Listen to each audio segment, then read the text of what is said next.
Hi learners, short time നമുക്ക് ഒരു short question പഠിച്ചാലോ. That is difference between micro and macro economics. നമുക്കറിയാം macro economics, economic consider has a whole. എക്കണോമിയെ മൊത്തത്തിലായിട്ട് നമ്മൾ കൺസിഡർ ചെയ്യുകയാണ്, അതിനെക്കുറിച്ചുള്ള സ്റ്റഡിയാണ് കണ്ടക്ട് ചെയ്യുന്നത് എങ്കിൽ that is called macro economics. Then micro economics, individual യൂണിറ്റിനെ കുറിച്ചുള്ള സ്റ്റഡീസ് ആണ് നമ്മൾ കണ്ടക്ട് ചെയ്യുന്നത് എങ്കിൽ അത് മൈക്രോ എക്കണോമിക്സ് ആവും. എന്താണ് ഈ തമ്മിലുള്ള ഡിഫറൻസ് ഒന്ന് നമുക്ക് നോക്കാം, വേഗത്തിൽ നോക്കാം.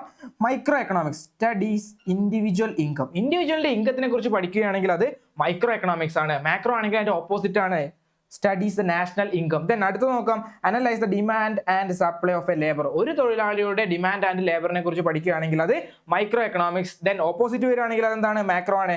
Analyse the total employment in the economy. ഇതുപോലത്തുള്ള ഷോർട്ട് ഡിഫറൻസ് ആണ് മൈക്രോ ആൻഡ് മാക്രോ എക്കണോമിക്സ് പഠിക്കുന്നത്. സോ ഒന്ന് പഠിച്ചു കഴിഞ്ഞാൽ ജസ്റ്റ് അതിന്റെ ഓപ്പോസിറ്റ് ആയിരിക്കും മറ്റേതിൽ വരുന്നത്, micro and macro economics. Then study individual prices, studies overall price level. So these are the difference between micro and macro economics. Thank you.